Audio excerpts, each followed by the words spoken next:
So welcome to this session on imperial origins of the world order. It is a huge honor to welcome Adam Knapp, PhD student at Harvard, Andrew Levidis, research associate at Cambridge, and Boy van Dijk, lecturer at the University of Amsterdam. So before starting the seminar, I would like to thank the small team who is behind this seminar. I would like to thank Mathieu Thomas for helping by the website and the podcast, and Nina Regenhardt for the technical help and for writing the reviews.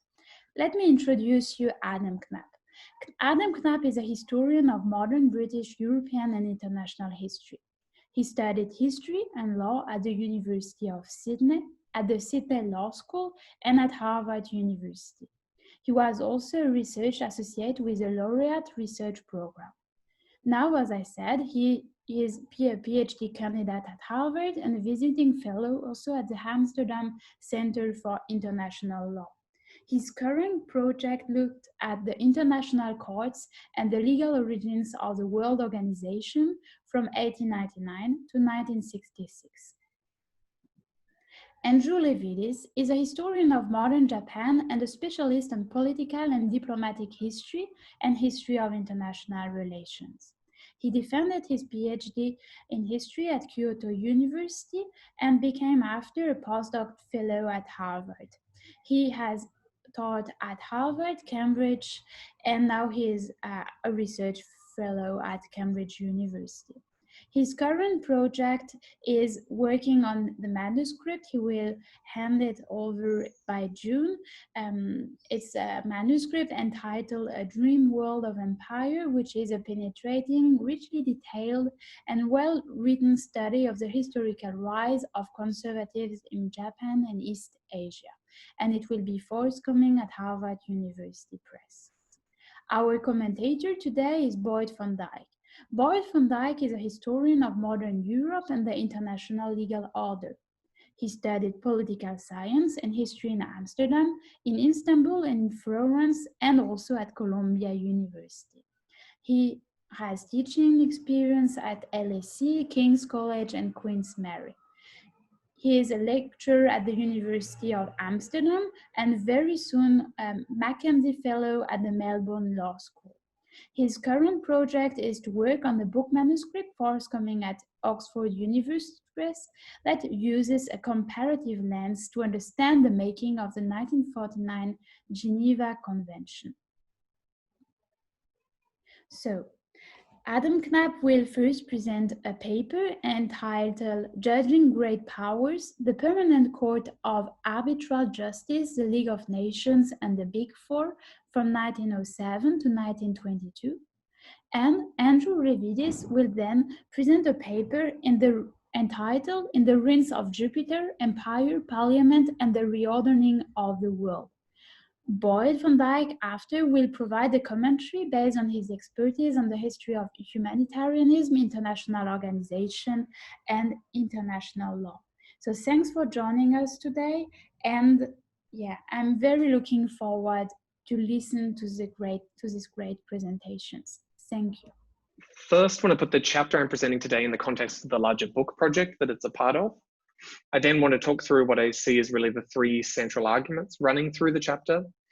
And I want to finish by outlining the chapter's narrative, how I go about developing those arguments. So starting with the book project as a whole. Its working title at the moment is Judging the World, International Courts and the Legal Origins of World Organization. It's really a history of international courts as a way of thinking about world organization from the late 19th century to I'm still working out the endpoint at the middle of the 20th century or further beyond.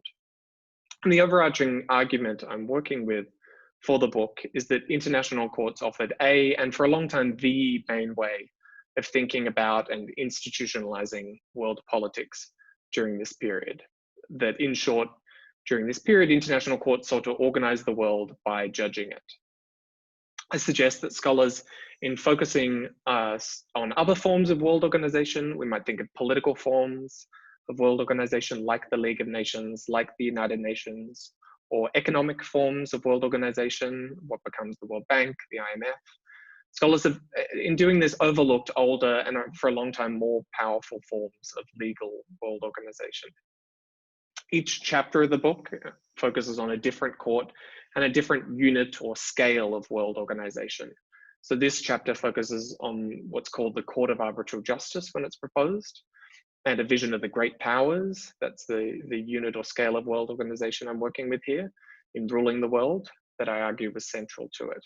But other chapters focus on different courts and different units of world organization, from the Permanent Court of Arbitration and the idea of what polities counted as a state, to the interwar Pan-American Court of Justice that's proposed throughout the 1920s and 30s, and the idea of the hemisphere as a means of organizing the world inherent in that court, all the way up to the future Court of International Justice that's discussed throughout the Second World War, and the competing concepts of the globe that it represents. So turning to this chapter, I really make three central arguments, I think, or I try to make three main arguments. The first is a temporal argument. It's that world organization long predates the First World War. The standard historical narrative holds that world organization emerges out of the Great War, that it's really the calamity of war that makes the idea of governing the world, and specifically the idea of a League of Nations, possible. Against this view, I argue in this chapter that the Court of Arbitral Justice originated as an idea of world organization long before the Great War, at the Second Hague Peace Conference of 1907.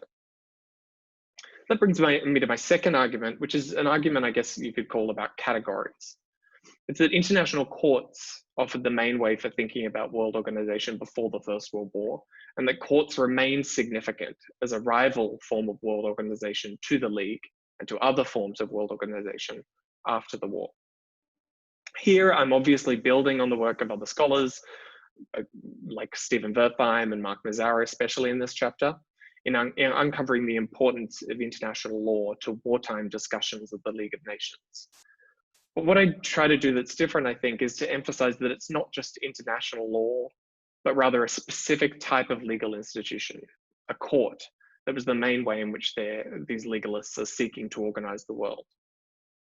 Seen from this perspective, the idea of the League of Nations seems less like a wartime novelty and more of a synthesis of and a reaction to the pre-war movement for a court of arbitral justice. To put it simply, before the League was a league, it was a court. The other thing that seeing the League through the lens of international courts does, I think, is to emphasize that legal world organization doesn't die at the Paris Peace Conference in 1919. This is effectively Wertheim and Mazzara's argument to interpret 1919 as the triumph of political designs for world organization over legal ones, of a political League of Nations over a legal League of Nations. I argue this is really only half the picture, that while a new political world organization was set up in Geneva, and it was embodied in the League Assembly and Council, but a rival legal world organization was also formed at The Hague a couple of years later. And it takes the form of a new international court, the Permanent Court of International Justice. In order to distinguish between these groups, between on the one hand, supporters of legal ideas of world organization, like international courts, and on the other, supporters of political ideas of world organization, like international assemblies and councils, I adopt the term legalists throughout the chapter. And in this chapter in particular, it focuses on a group of lawyers in governments and legal advisors to governments in Britain, France, Germany, and the United States. They include figures in Britain, legal advisors like Cecil Hurst and politicians like Lord Robert Cecil. In France, legal advisors like Louis Renan and Léon Bourgeois. In the United States, legal advisors like James Brown Scott and politicians like Elia Root. And in Germany, legal advisors like Johannes Krieger and politicians like Baron Marshal von Bieberstein. These figures moved in the same circles of international law and diplomacy. They interacted with one another as members of their respective governments, and especially their foreign offices, which were increasingly powerful at this time. They collaborated at international conferences like the Hague conferences, as well as ad hoc conferences like the London Naval Conference of 1908 and others. And they often sat together as judges on arbitration courts and tribunals. So they really were part of the same sort of international legal political world which becomes crucial to how they try and institutionalize this new court. At the Paris Peace Conference in particular, these legalists were opposed by what we might call anti-legalists, most famously President Woodrow Wilson, but also the South African Jan Smuts, who preferred a political organization of the world through an assembly and council than through a court. This focus on these 4 states alludes to my third and final argument that I try to make in this chapter, a sort of geographic argument. I argue that support for the Court of Arbitral Justice came from legalists from the great powers, that is, the most politically powerful states in the world at the time, and they were in many ways opposed by other legalists from what they called the small states, politically weaker states from around the world. In other words, I try to make the argument that the movement for a Court of Arbitral Justice was a movement by and for the great powers. Now, obviously, these categories are not fixed. Former small states became great powers, former great powers became small states. Work like Arnold Becker-Lorca's has shown us that states in the semi-periphery in particular challenged this dichotomy. But I think nonetheless that adopting these actors categories of great powers versus small states allows us to really understand the nature and the trajectory of the Court of Arbitral Justice.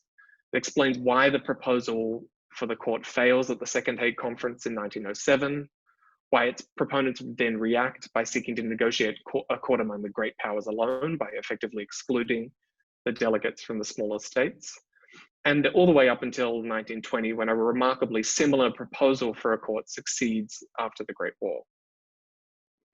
In particular, in this chapter, I focus on a subset of great powers that led the movement for a Court of Arbitral Justice, the Big Four.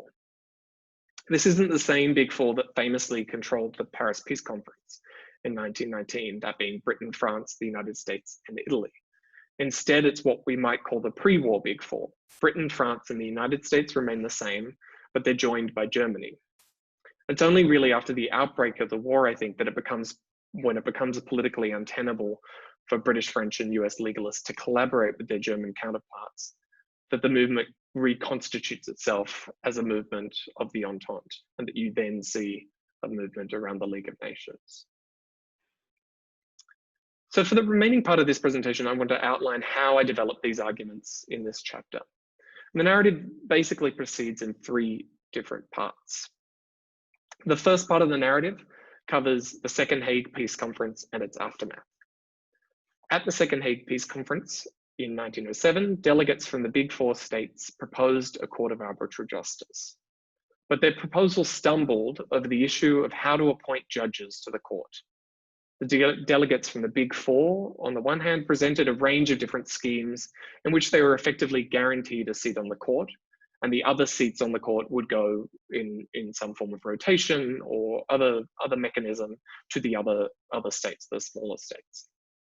On the other hand, the delegates from the small states, especially Belgium and Brazil were important, countered with their own methods for appointing judges to the court, which would have given all participating states a seat on the court. Neither the delegates from the great powers nor those from the small were willing to compromise effectively and to agree on the other's method of appointing judges. And so, since the Second Hague Conference's rules required votes to be unanimous, the proposal for a court failed. But before the conference ends, the Big Four delegates do something to salvage their proposal. They annex the entire draft statute for the court, minus this unfinished provision on how to appoint judges, to the conference's final treaty. And they pass a recommendation at the conference that the court should be formed as soon as possible.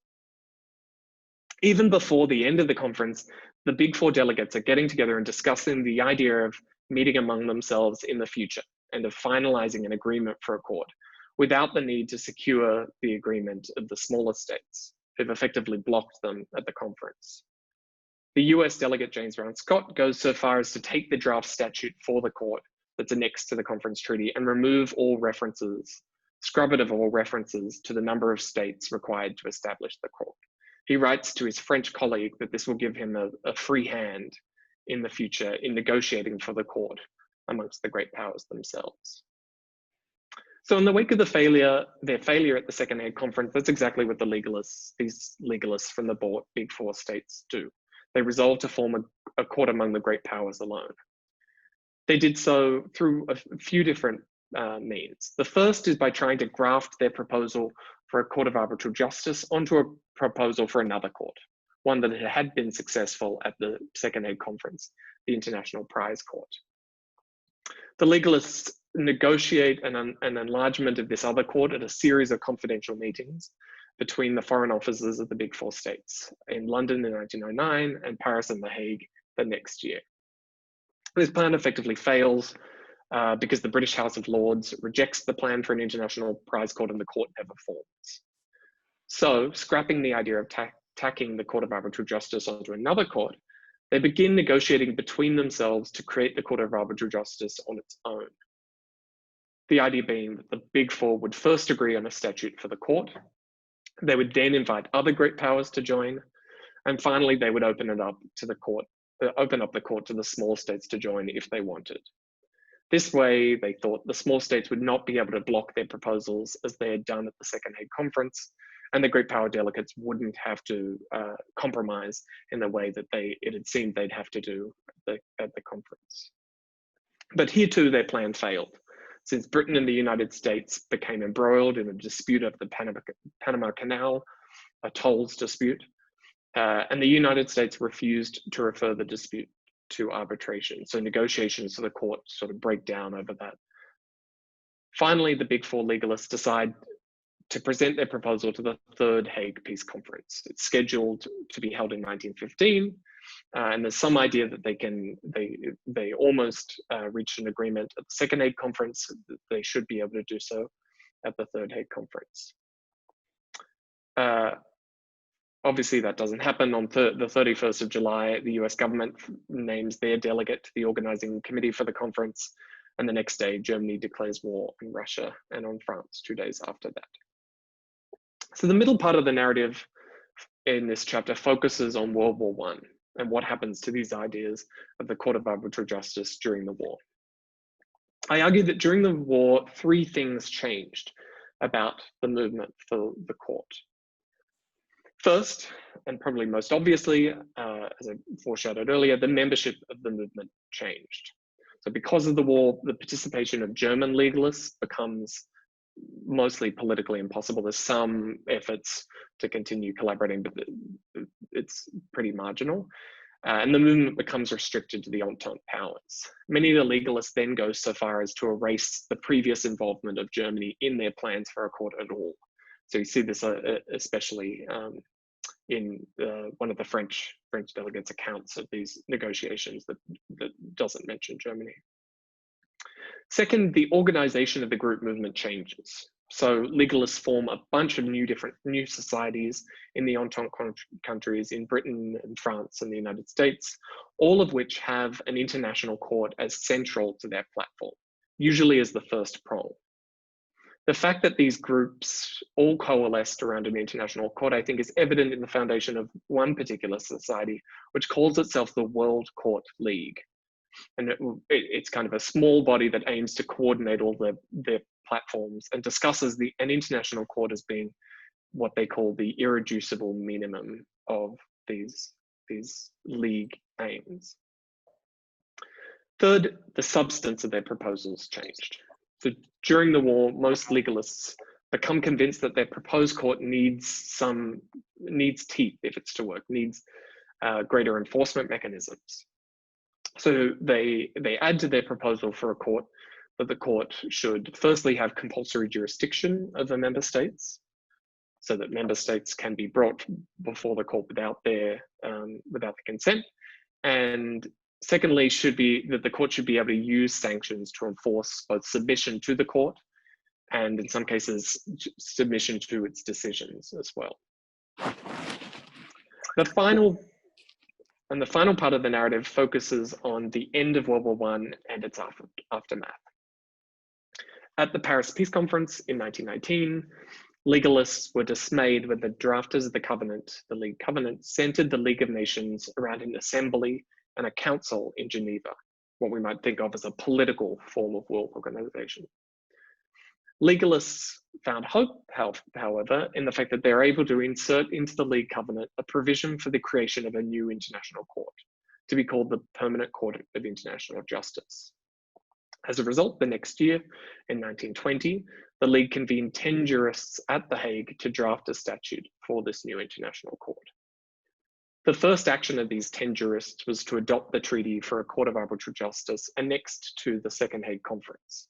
They adopt this treaty as their starting point, and around half of them were either at the Hague Conference or have already been involved in this movement. So you can see how much the Second Hague Conference is factoring into their planning. The draft statute for a permanent court of international justice that they come up with is in many respects identical to that from 1907. The main difference here is that they solve the issue of how to nominate judges to the court by proposing their election through the League in a simultaneous election in the League Assembly and the League Council. So how did they manage to solve what had proved to be an insurmountable problem in 1907? I argue there are really two reasons for this. The first is that jurists from the great powers are no longer outnumbered in the way they were at the Second Hague Conference. There are only 10 jurists on the committee, 5 are from the great powers, and so they already have half of the numbers, and then one, the Brazilian jurist, is for kind of complicated reasons not even allowed to vote until the final stages of the committee. So it's much easier for them to pass, to convince the other jurists. The second reason is that votes in this committee only need to pass by simple majority, not unanimously as they had to do at the Second Hague Conference.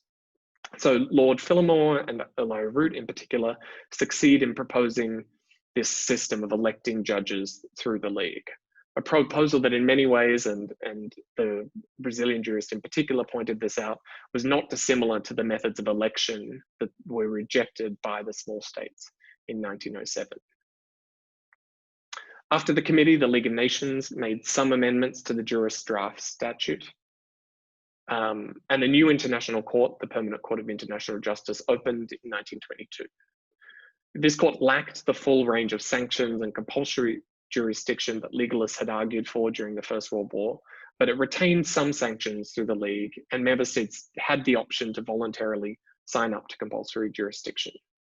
To most legalists, the Permanent Court of International Justice was the Permanent Court of Arbitral Justice by another name. As Scott wrote, whether the League succeeds or whether it fails, the Society of Nations will have a Permanent Court of International Justice, accessible to all and in the midst of the independent powers, to quote the memorable language of the First and Second Peace Conference of The Hague. And that's the end of my presentation. Thanks so much for listening, and I'm looking forward to your questions. Okay, thank you very much, Aidan. So from 1919 and 1922 in Europe, we are moving through space, and we are going to focus on East Asia and Japan, and we are going to listen to Andrew's presentation. So Andrew. Yeah. Okay, so thank you so much, Sophie, for arranging this seminar and for the opportunity to to give this presentation. Today I'd like to talk about the Japanese Empire and its relationship to international law. The title of the talk is In the Ruins of Jupiter, Empire, Parliament, and the Reordering of the World. So I'd like to set the scene as we start off here. So in the months after the September 1931 Manchurian incident, Maki Kidokoichi, who served as Lord Privy Seal to the Japanese Emperor, recorded his shock at threats by Itagaki Seishiro, a member of military leadership of the Kwantung Army, that Japanese military officers in Manchuria involved in militarized nation-building enterprise were seriously studying regulations concerning naturalization and citizenship. Itagaki's threat was what you might call a kind of anomalous episode in Japanese empire building in the 1930s. Yet the intervention of the armies of the periphery, deep into the elite politics of the metropole, were not anomalous. And they galvanized imperial debates, reconstituting the discourse, priorities, and ideologies of Japanese empire building. At its zenith, the Japanese legislature, the Diet, its imperial writ extended over a far-flung global space of fragmented sovereignties, from the metropolitan empire to formal colonies, ex-League of Nations mandates, military protectorates, leaseholds, informal spheres of influence, Asian monarchies, fascist European authorities, and the stateless armies of the Indian revolutionary, Subhas Chandra Bose. As World War raged, the Japanese legislature stood at the epicenter of an expansive imperial vision for reshaping world affairs, one which the parliamentarian Nakatani Takeo claimed would carve a historical arc through the 19th century borders and sovereignties of Western Empire and their colonial enterprises. The modern Japanese empire, dating from the late, which we date most commonly from the late 19th century, has been the site of multifaceted and exciting research, one which has rejuvenated our understanding of the geographic space of Japanese empire through studies of imperial ideologies, settler colonialism, technologies, and imperial modernity. By contrast, the relationship of the imperial parliament to the empire has remained, in the Anglophone literature, on the periphery of historical research, mentioned only in passing, and then most often only in relation to the national frame, the creation of the national mobilization system and the drive for political integration under the new order in 1940. Yet the Japanese empire, as Andrew Gordon has argued, was as much a creature of parliament and the party system as it was of the military command and the huge zaibatsu business concerns. Japanese parliamentary politicians in particular were among the most fervent defenders of the empire, and they wrote in terms of power politics and national prestige, yet also offered many of the most powerful critiques of empire. Historians have long, and I think here quite erroneously, equated the suspension of party government in 1932 with the diminution of the imperial diet and the diet. Historians such as Gordon Berger and Furukawa Takahisa, among them, have convincingly shown that despite the vicissitudes of the parties, the Diet as an institution continued to wield leverage, to extract important concessions from the cabinet and the military services throughout the war, and this up to 1945. The reasons for this are complex, and they're deeply embedded in Japanese political upheavals of the 1930s. In particular, the 1935 movement for the clarification of the national polity, which in Japanese we say is Kokutai Meichoron, which reaffirmed the inviolability of the imperial constitutional order, and hence ensured that the repeated reformist attempts to transform the Japanese political structure were for the most part unsuccessful. So in the time I have today, I will examine these imperial debates about democracy, empire, race, and war, which, though never realized, I argue it represented an important and forgotten part of the global history of international thought in the 1930s. So as early as the 1920s, the Japanese imperial diet actively intervened in controversies well beyond the borders of the metropole. Scores of committees of parliamentarians were sent out to investigate claims of misdeeds and obstreperous colonial governors, usually involving questions of bribery, corruption, fraud, or other kind of crimes of this nature. Others focused on overhauling complex colonial legal orders or intervened in issues that touched on the fraught terrain of colonial and imperial authority, even in sites of deep constitutional exception involving the Imperial Japanese Army. In May 1928, a six-man committee from the lower house that included Minseito politicians such as Yamaji Joichi, Oyama Kuranosuke, and Matsumura Kenzo were dispatched to investigate the conduct of the Imperial Army during the Second Shandong Expedition in 1928. The focus of the investigation was the May 3 Jinan incident, a violent military clash between the Imperial Japanese Army and nationalist Chinese forces. While outside the borders of the formal empire, and hence the imperial legal order, the committee carried with them what you might see as a kind of expansive writ of parliamentary oversight of state budgets that allowed it to exercise informal influence, perhaps you could say, over multiple registers of imperial governance. This was particularly important in investigating the actions of the army, which was well outside of imperial oversight by virtue of the prerogatives of supreme command, which reserved power for the monarch, much the same as the German system of the time. Timing, it's often said, is everything in politics.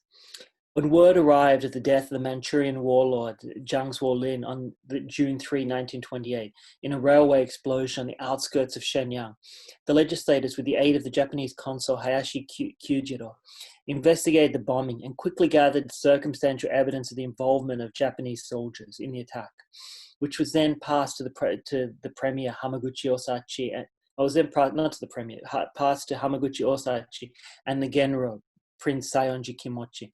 The results of the inquiry played an important role in shifting elite opinion against Premier Tanaka Giichi and forcing the cabinet to resign in 1929.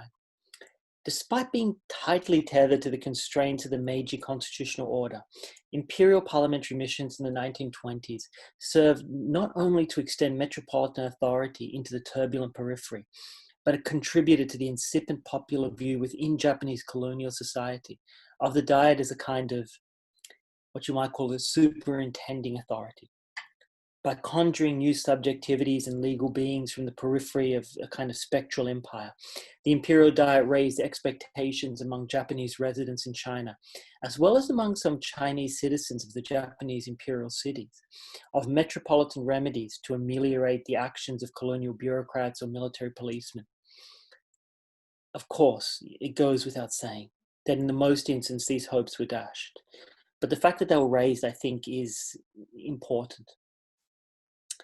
At the end of the Second World War, around 6.5 million Japanese were overseas, living as settlers in colonies in Korea, Taiwan, China, Manchuria, Micronesia, and Sakhalin.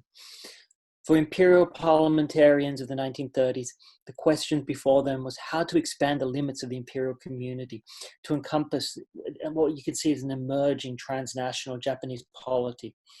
Settler colonialism in complex political and legal jurisdictions such as the imperial city of Dalian, neither fully colony nor metropole, international concessions and settlements in China, not to mention Japanese chambers of commerce in Korea, came to play a fundamental role in parliamentary debates.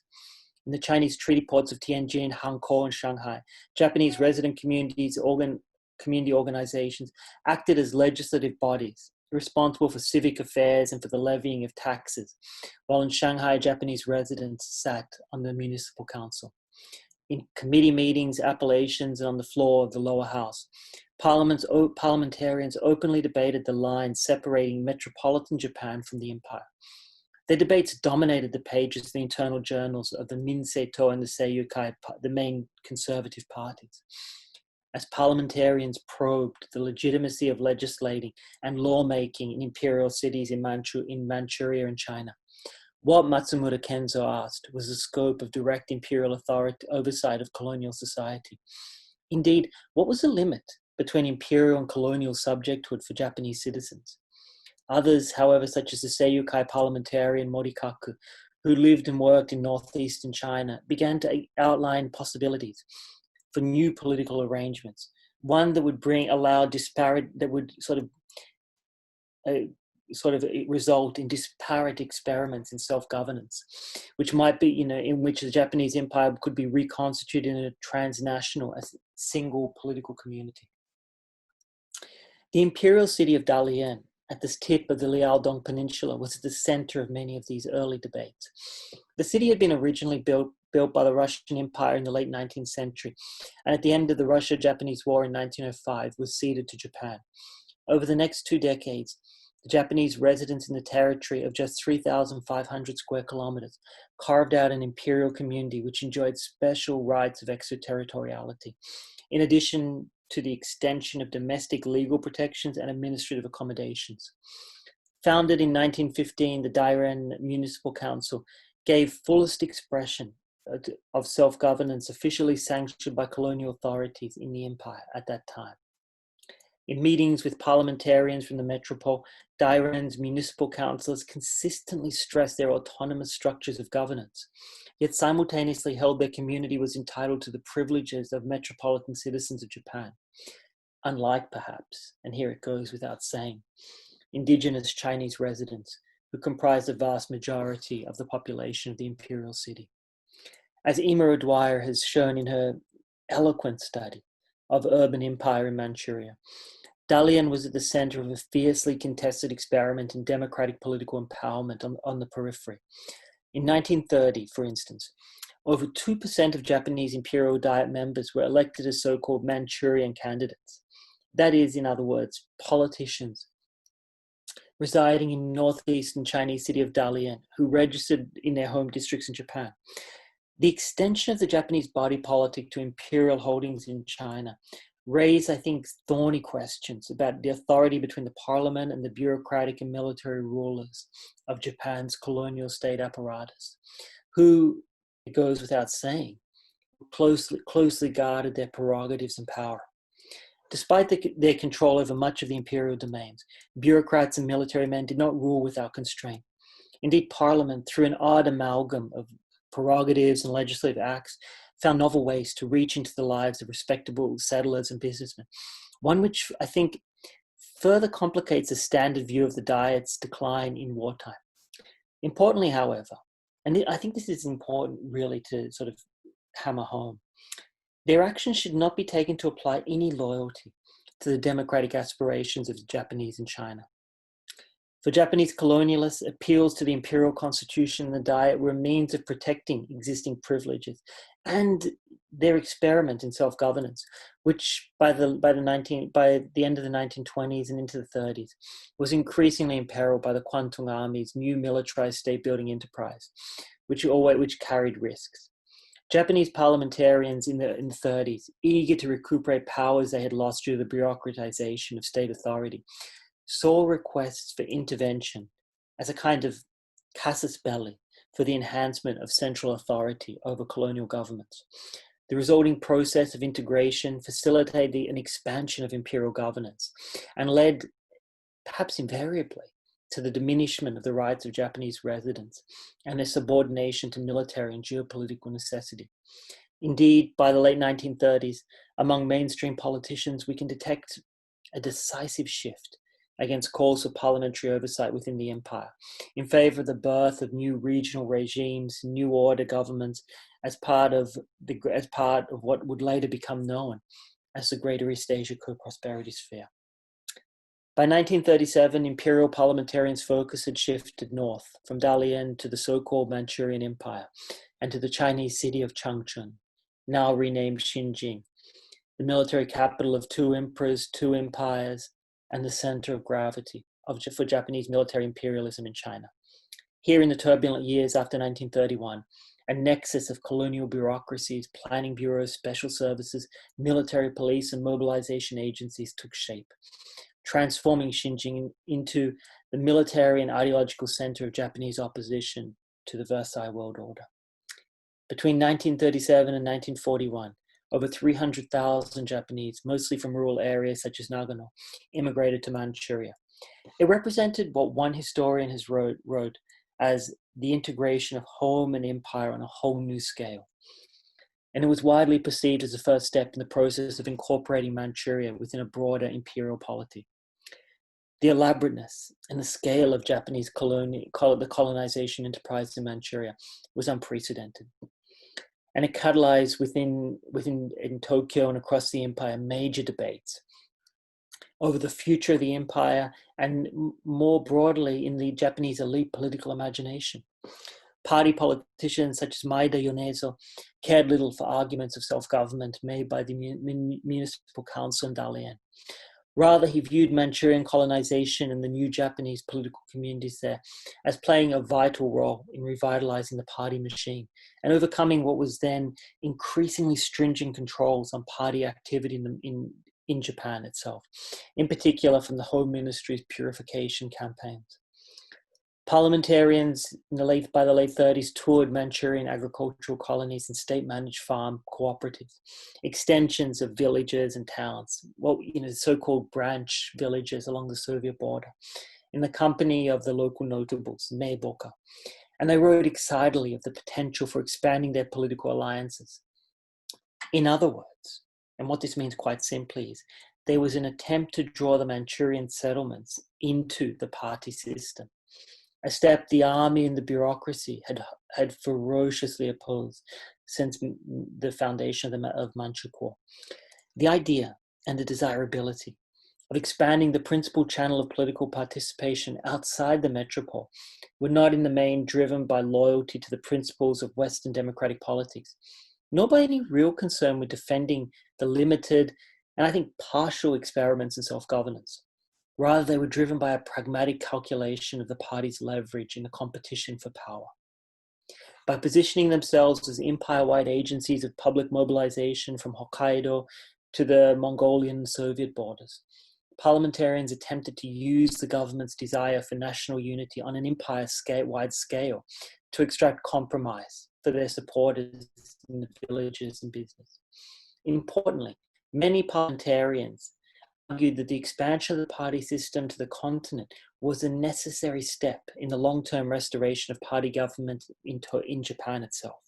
So there was a kind of blurring of the lines between the empire and the metropole, in which both sort of became one realm of political activity. Japanese thinking on the settler empire and the logic of international competition were infused by a powerful strand of thinking common since the turn of the century, which envisioned war, peace, and justice in terms of race.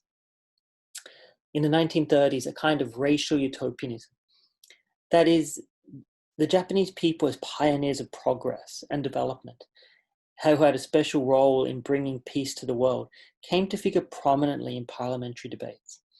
Drawing on the global stratified politics of race and ideologies of an imperial federation, thinkers across the political spectrum, left and right, imagined a transnational Japanese community, separated by a civilizational dividing line from the West, which is both strikingly racial and at the same time utopian. And the contradictions should be quite evident there. Legislators aided by legal historians, imperial administrators, political economists, and the occasional novelist, which is always one, envisioned significant constitutional engineering to the Meiji order. And what that meant was a kind of radical transformation of the empire based on the twining of a transnational racial unity and a socialist future. Distinguished parliamentarians proposed ambitious and far-reaching plans for an imagined Japanese community based on a common racial citizenship, a renovated institutional architecture which would subsume all Japanese throughout the empire within the imperial diet. It would truly become, for the first time, a parliament of the empire. Their plans were based on historical transformations stretching out deep into the 20th century. And they envisioned the Japanese, the Japanese Imperium at the time, as a kind of global spanning organic community and a world historical agent.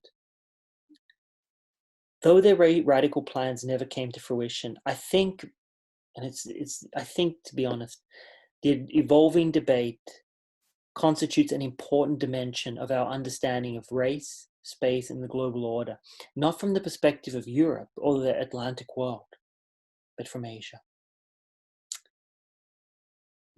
An imperial meridian was crossed in 1932, when the Genro's Prince Saionji, with the agreement of core politicians and parliamentary leaders, suspended party government to ameliorate political polarization and stabilize state administration.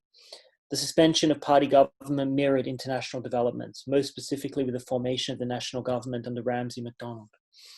The reversal of 8 continuous years of party-led government left an indelible mark on all who experienced it.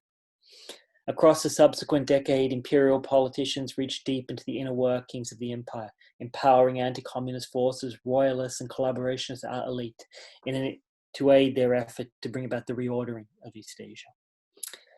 In 1936, Ishiwara Kanji's political advisor, Asahara Kenzo, the proletarian parliamentarian and former labor leader at the Yawata Steelworks, outlined plans for a sweeping reorganization of empire-wide power.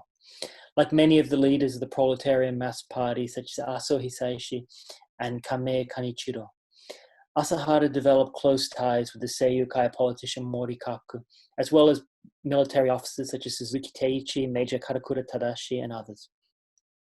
He acted as a key link in laying the groundwork for parliamentary support around the army's program of reform. Asahara played, I think, a crucial role in coordinating political opposition to the imperial mandated cabinets of General Ugaki Kazushige, and he was one of the earliest advocates of the kind of ideas of which later became known as the Advanced National Defense State, the Kodo Kokubo Koka. Asahara, with the aid of veteran proletarian politicians such as Kame Kanichiro, outlined plans for the creation of a radical partisan mass movement to unite economic energies of the people behind the development of the national defense state. This new party he envisioned would be the creation of a mass movement of 1 million members that would secure a majority of seats in the Diet. His explicit model for the political renovation of Japan was the Manchurian Concordia Association, the Kyowakai, the elite vanguard party of the Kwantung Army, and the multi-ethnic Manchurian state.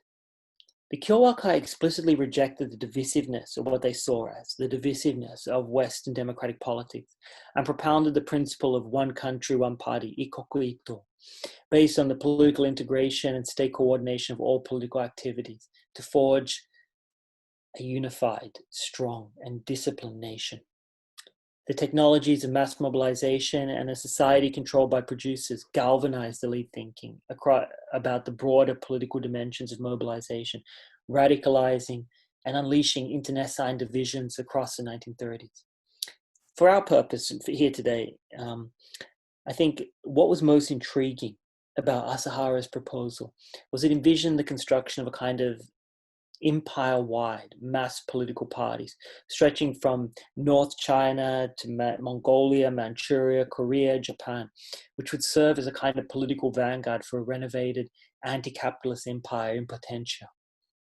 To Asahara, a political unified empire represented the means to neutralize the worst excesses of metropolitan democracy and the dangers fostered by intensive urbanization. The reform movement reimagined the colonial empire as a space integral to constitutional transformation and long-term as a stepping stone to the creation of a fully fledged political union. In late 1940, the witching hour of the New Order movement, the East Asia section of the Imperial Rule Assistance Association under Section Chief Kame Kanichiro and Sugihara Masumi, with the cooperation of the army, proposed the creation of a mass supra-parliamentary movement to unify Japan, Korea, and Manchuria behind the development of a new Asia. The new coalition, known as the Federation for a Popular Movement to Construct the Greater East Asia Co-Prosperity Sphere, envisioned a new coalition of forces from radical agrarian youth groups, small and medium-sized businesses, guilds, army reservists, and reformist right-wing groups across the empire. It is clear that by the early 1940s, reformists in the metropole and the major cities of Japan's empire no longer saw Japan as an insular political order. Rather, they envisioned the practical realization of a united multi-ethnic empire, reordered on the basis of a one-party rule and the models of Germany and the Soviet Union. Reformist legislators' proposals for an alternative form of imperial-led governance aimed at the radical and I think an unsteady redistribution of political power and authority, and a new legal regime that would have fundamentally challenged modes of thinking about regional and invariably global order. So, by way of a conclusion, throughout the turbulent interwar, the Japanese Diet provided space for combatants across the empire to think through the pathologies and potentialities of empire, as well as the possibilities of new political relations. The arc of their cacophonous imperial debates, which have been largely absent from the histories of the Japanese empire, and even further from the global history of imperial thought, touched on the fundamental relationship between democracy and empire, lawmaking and war, and racial utopian visions of imperial reordering that saturated the political culture and the internal debates into the 1930s. It's what I'm trying to say here, and in their totality, is that their arguments challenge the centrality not simply of the Meiji constitutional structure within Japan, but they envisioned laying the foundations for a global empire, which invariably would have been regional, but the aim was there. The recovery of these ideas can contribute, I think, greatly to expanding our genealogy of imperial thought beyond the Anglo-American world to the first non-European modern empire, its ideologues, intellectuals, and legislators. Thank you very much. Thank you very much, Andrew Levidis. So now, Boyd, you can provide with the commentary. Thank you very much. Yeah. Yes, thank you, Sophie. It's great to be here online and meet all of you. Some familiar faces, some less familiar ones, but I'm happy to see all of you.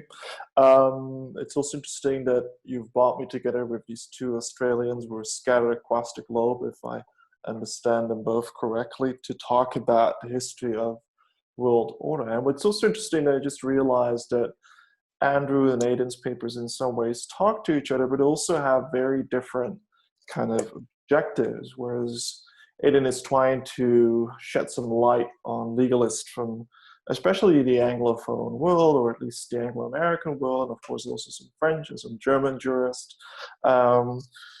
Andrew is trying to switch our direction or historical focus to a place on a planet that is not the United States, that's not Great Britain, that's not Western Europe.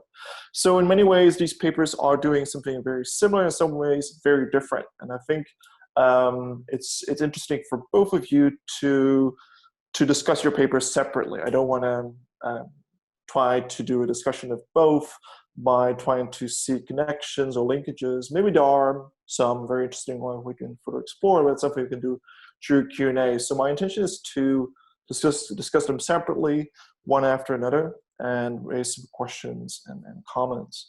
I want to start in a reverse order, so that's starting with Andrew's paper and then move on to Aidan's paper on courts. So thank you, Andrew, for your fascinating paper. I really enjoyed reading it. I have just a couple of points that I want to share with you as well as with all the other people online. I've already mentioned some points in my comments that I sent to you before this session, and I think I want to stress a couple so that perhaps we can also open debate for other people to join. So you make, I think, very convincing case that the Imperial Diet as a kind of a central actor in this Japanese empire deserves some more attention, even though it's been often seen as a fairly marginal actor in Japanese imperial politics, in part because the military essentially took over at some point, or business took over at some point, or particular leaders took over, rather than these parliamentarians. I think that's a new claim, as you show in your piece. It's a claim that's made before, but you want to, it seems, build upon kind of a recent trend in the literature that problematizes that view. And again, that's a convincing case. And the only thing I wonder about is then, what are you going to do differently than specifically the work from Berger and Takahisha that you mentioned in your piece? Yeah. And you talk, for instance, about so-called blueprints, certain plans that were made that were not necessarily realized, but did provide some form of plan or imagined idea that was in later, or could be later, implemented by particular actors. So it seems there is something very significant going on behind the scenes that you want to shed light on and show to us. So one of the questions I have then is, what were those blueprints made for? What was their purpose? Which was the targeted audience? And what's their significance? Even if they were forgotten, even if they were not taken up by powerful actors, what do you think? They tell an important story about Japan's imperial politics in the interwar period. And relatedly, why has this past been forgotten? Or why has these blueprints been forgotten? Because you think you make a very convincing case that these blueprints, these plans, these debates deserve our attention. But then, of course, you can say, well, the Imperial Diet has never been seen as a central actor in Japanese imperial politics, but there's probably more going on. I'm sure you have interesting ideas about this issue. On this, I think on the same matter, I want to add one or two questions. That is, who is driving this historical silence? Who is behind the effort to, so to say, silence this Japanese imperial parliamentarianism that you want to uncover in your paper? Okay, that's a lot of questions already. I still have a couple. Okay. I can just move on, whatever you like, and you can just pick the ones you find interesting. Maybe if I respond to some of those. Sure. Yeah. Okay, so thanks so much, Boyd, for that. I really appreciate it. And for your comments on the paper. It's really helpful, actually, to think through them. So in terms of the visions of the empire and that, so in the 1930s, especially after Manchuria, the Japanese embarked on this kind of, frenetic and sprawling attempt to basically, through force of arms, reorder the imperial hierarchies. And as they saw the kind of, not just the imperial hierarchies, but racial hierarchies in East Asia at the time. And that. So we often look at the period in the 1930s as a period of like unremitting Japanese imperial military expansion, the attempt to, a war of political annihilation against the Chinese nationalist government.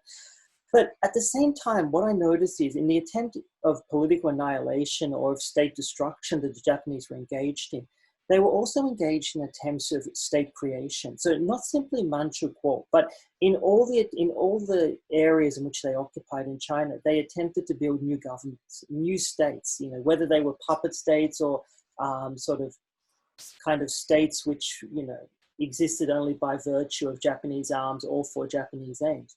And that. But in looking at these states, like, and in these sort of, for the Japanese, you know, the Diet members, for the, you know, intellectuals, legal administrators, they saw in the ruined cities of China of China, not simply, or, you know, a Japanese war for, you know, a reordering.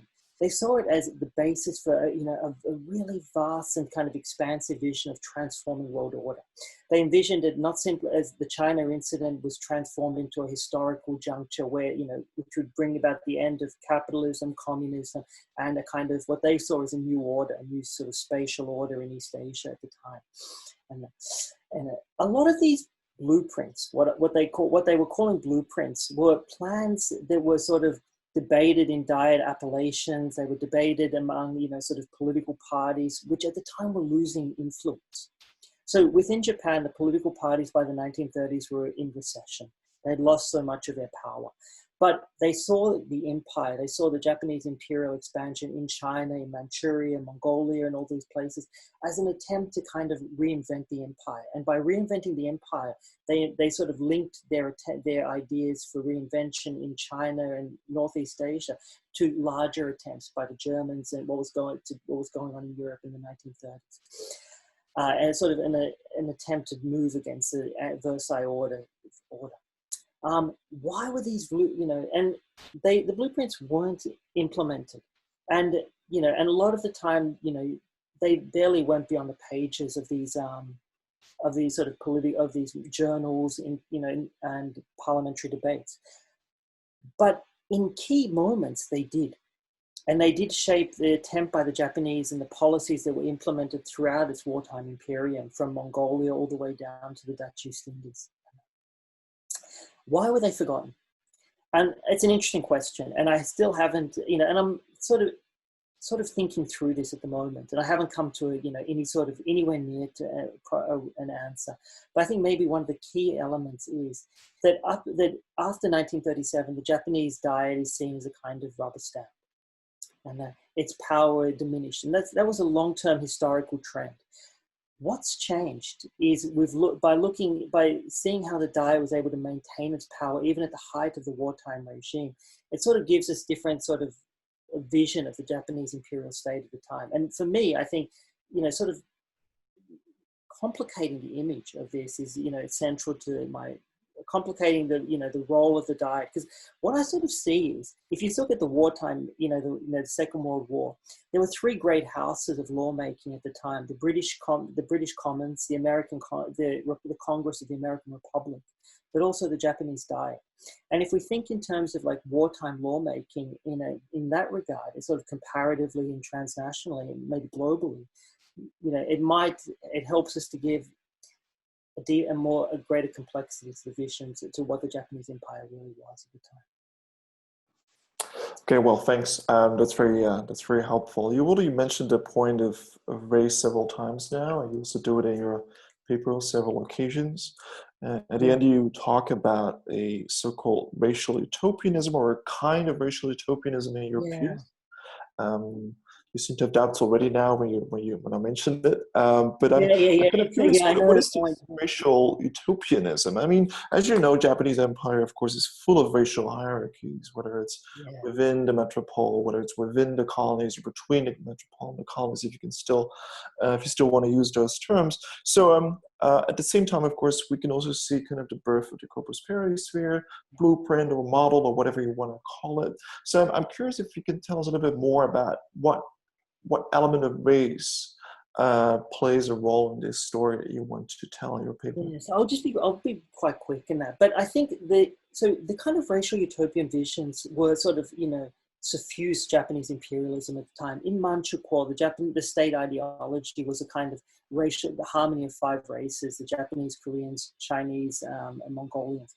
It was a kind of So protestations of racial harmony, you know, arguments and imperial ideologies of racial harmony suffused Japanese imperialism at the time. At the same time, the lived experience of empire was like fractured, it was bedeviled, you know, by the ironies of, you know, racial hierarchies, which you mentioned, you know, sort of institutional discriminations at the time. And yet, you know, and in many ways, some of these arguments the Japanese were making for a kind of racial utopian vision, you know, I mean, of course they were bedeviled by ironies, suffused by the realities of military imperial rule at the time. But there was a streak through them of an undeniable kind of utopian vision, a vision of racial harmony, you know, a vision that was meant to stand in, you know, direct contrast to the Anglo-American-led Versailles Order at the time, which was seen as a kind of maintenance of older racial imperial hierarchies. And it was mobilized, these visions, as a kind of tool, as a weapon, but one that had deep resonance in Asia. I mean, if you look at Manchuria in the 1930s, it attracted students from across Asia, you know, to this kind of, you know, students from China, from Korea, from all over the region, even, you know, white Russians, you know, streamed into Manchuria, to the military academies, to the universities there. So in sort of untangling the questions of this racial utopianism, it's always bedeviled by contradiction. It's like liberalism, basically, you know, in sort of when we talk about the, you know, the British world order, and that it's bedeviled by contradictions at every turn, you know. But laying these arguments out, I think, is important for us to see those contradictions and how those contradictions both undermined and shaped the sort of course of imperial, Japanese imperial development. Well, terrific. I hope you forgive me, but I also want to devote a little bit of attention to the international core papers. I'll go and move to Aidan's paper. So Aidan, I want to start with a very simple question. It's actually quite hard, but I think it's simple in the way it's being structured. So I know you've been to several archives across Europe, if not far beyond, and I'm curious to hear what sort of challenges you faced when doing the research for this chapter, or even the PhD itself, and that you want to maybe share with all of us. So what sort of challenges and problems have you faced while trying to find the archives, going through the archives? What can you tell us about that? That's kind of a fun question. Well, the biggest challenge at the moment is not being able to go to any of them. But prior to that, I think the hardest thing with courts in particular, and I mean, I think that probably carries across to a lot of different legal institutions, is that they often don't have the kinds of centralized archives that other institutions do. The League of Nations, for example, you can go to Geneva, it's an amazing archive, it's very easy, it's all centralized there. You can add to that by going to national archives, going to individual archives. But from the beginning of this project, I've tried to get access to certain courts archives, but been aware of the fact that I'll have to build an archive across different archives. And so for this paper, for example, for a court that in some senses does succeed in the form of another court, the Permanent Court of International Justice, but in other ways predates that. There was never going to be a single centralized archive, and it was always about piecing together the kind of legalists, as I call them, here, their personal archives with national archives, with foreign office archives, and yeah, gradually piecing that together. I think that's really a big reason why this kind of work on the courts hasn't been done, because piecing together a single court's archives is really difficult. Trying to do it across multiple, yes, I've found at least, is very difficult. But. I know you told me before, but I thought it would be interesting to discuss this with all the participants, to hear perhaps also from some of them whether they have any advice or suggestions or shared experiences. So that's something people can discuss at a later point. So going to your actual paper to hear a bit more about certain details, you make a convincing case. There's a lot more continuity between, let's say, the before and after the First World War, especially when it comes to the thinking of these legalists about what sort of role the international court can play in the world order that we're analyzing today. And you specifically highlight the work of Stephen Wertheim and a number of other people who you, in one way, feel inspired by, and on the other hand, you also feel, or at least take issue with some of the interventions that you've made, that they have made in recent days. So one of the things I want to ask you something about is the role of small powers and great powers, and what sort of concessions you have to make by, or you're making by choosing specific group of actors. You've chosen to focus essentially on four, and you call them the great power legalist. And that seems to perfectly legitimate decision to do, to focus on these specific actors. On the other hand, listen to Andrew's paper, of course, you are made aware again of kind of the implications of these concessions that you make. Again, you were very explicit about it. You also mentioned in your paper and the presentation today. But one of the actors that I was thinking about while reading your paper, of course, the Central Europeans, Eastern Europeans, and the jurist and the legalist from the Balkans. And recent literature, of course, has tried to shed light on these kind of forgotten jurists from Romania, from today's Ukraine, that have contributed immensely to the development of international law in that particular moment you're analyzing. And I'm sure you have also seen them appear in the documents that you've gathered over the last few years. So before looking at the actual small power, great power debate, because I also have a few questions about that one, I'm kind of wondering and curious if you can tell us a little bit more about these concessions that you've made and why you've made these kind of decisions and at what cost, essentially. Yeah, that's a great question. And something I think I've struggled with throughout writing the paper, what that analytic brings, and I've tried to make that case, I think, more strongly than the opposite case for the purposes of this presentation, but then what gets left out. And I should say, I think at the start that part of what I'm hoping the book project will do is complement the focus on these kinds of great power courts, as you might call them, with a focus on the courts that small states try to put together, at least initially. So a strong thread through the book is a focus on Latin American, first the Central American Court of Justice, and then the Pan American Court of Justice, as a really explicit counterpoint to European great power-led international courts that are being institutionalized at The Hague. So I think beyond the focus of this chapter, I try to make up for, I guess, some of what's lost as a result of focusing on the great powers. I think, I guess, as to what the analytic adds, I would repeat kind of what I said in the presentation, that it really, I think, explains what the difference between 1907 and then to 1920, how you get this permanent court that, to a lot of the Brazilian jurists, for example, to a lot of the jurists who then go and start the Pan American Court of Justice, looks exactly like the Court of Arbitrary Justice that they thought they'd rejected resolutely in 1907. So I think it explains the nature and trajectory of this particular court.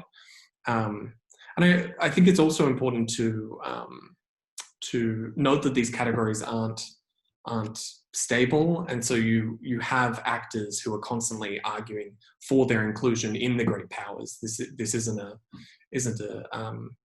a fixed club in a way, and so I think the best example of that is at the 1907 Second Hague Conference. You have the Brazilian jurist Barbosa arguing against the Court of Arbitral Justice in the proposal, at least, that the big four delegates have put forward. It's a proposal where effectively 8 states have seats, permanent seats on the court, and then the other seats rotate amongst the other states. At the conference, Barbosa is arguing against that. And then at the same time, the Brazilian ambassador in the US is putting forward a proposal of an enlarged court, but a court in which Brazil has a permanent representative. So you can see the ways in which Barbosa and other Brazilian jurists are working both within the frame of a small state, but then arguing against that and trying to argue for their inclusion within the great powers. So yeah, I think remembering that the instability of those categories is important too. I also see that you only have a few questions in the chat, so that those are something that you can address perhaps later. Again, I have many questions about the small and great power debate, but maybe we can move a little bit forward and look at the post-World War I period. You tell us, of course, in the paper as well as the presentation, that the war itself is obviously important in many ways, but it's not necessarily that big rupture as some presented. You see a lot of continuity. You just see that the project is reformed and it's being given different kind of elements that define how it's being organized, how it's operating in the post-1919 period. One of the kind of defining features of the post-1919 project is the element of sanctions. And it's an obvious point that you raise here, in part because all these different internationalists or legalists or all those individuals and groups that are thinking about the reform of the world order or the international order are thinking about sanctions. It could be blockade, could be legal sanctions, it could be political sanctions, all kinds of ideas of sanctions circulate at that particular moment. And again, you discuss these different sanction plans in your paper. Something I was wondering about is the ways in which these sanctions affect small states as well as civilians in states that are targeted by those sanctions. I know you've been in touch with Nick Mulder, who's written a PhD about the history of sanctions and blockade. And what is striking, of course, about the story that he tells and other people have told as well is that sanctions, of course, are not just neutral or kind of friendly ways of pressuring states to do what either the system as a whole wants or specific actors want, but in fact they can have very brutal consequences on how states and societies exist and operate at a particular moment. So my point is the following, and that is, what's at stake here? What are the downsides of this new sanction mechanism that's being invented and put forward?